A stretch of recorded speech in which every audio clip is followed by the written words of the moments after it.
Selamat datang di Bijaks News Rabu 20 Agustus 2025 bersama saya, Dena.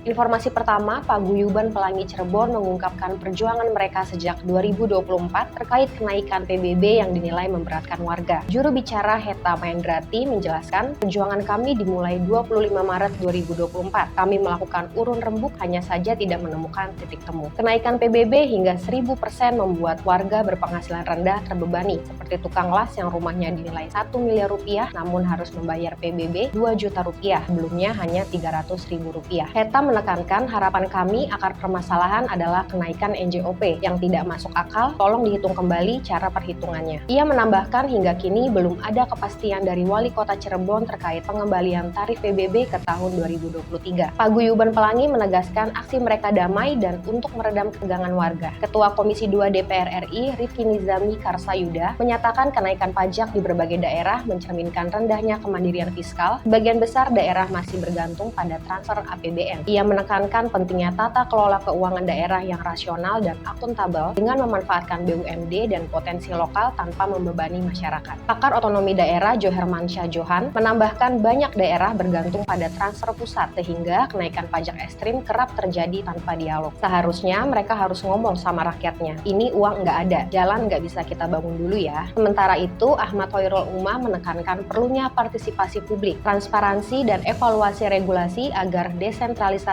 berjalan efektif, pajak daerah adil, dan layanan publik optimal. Semua pihak didorong berkoordinasi agar kebijakan pajak tidak menimbulkan ketegangan sosial dan instabilitas lokal. Informasi kesehatan, Menkes Budi Gunadi menyoroti kematian bayi Indonesia lebih tinggi dari Vietnam dan jauh di atas Singapura. Tiap tahun lebih 30.000 bayi meninggal, 90% di rumah sakit akibat rujukan terlambat, Selasa 19 Agustus. Informasi ekonomi, anggaran MBG 2026 naik jadi 335 triliun rupiah untuk 82,9 juta penerima. Sebagian besar dialokasikan ke intervensi gizi, sisanya operasional dan digitalisasi, Selasa 19 Agustus. Informasi hukum, polisi Bone menangkap petani SS alias PR sebagai pengedar sabu bersama anggota Polsek Sibulue AP 44 tahun dan pengusaha SSD alias UD. Polisi dan pengusaha akan direhabilitasi sementara SS dijerat pasal 114 dan 112 Undang-Undang Narkotika. Informasi luar negeri, PM Singapura Lawrence Wong menegaskan vape diperlakukan sebagai kasus narkoba dengan ancaman penjara dan sanksi berat, disertai kampanye edukasi cegah penyalahgunaan di kalangan muda, Selasa 19 Agustus. Sampai bertemu di informasi bijak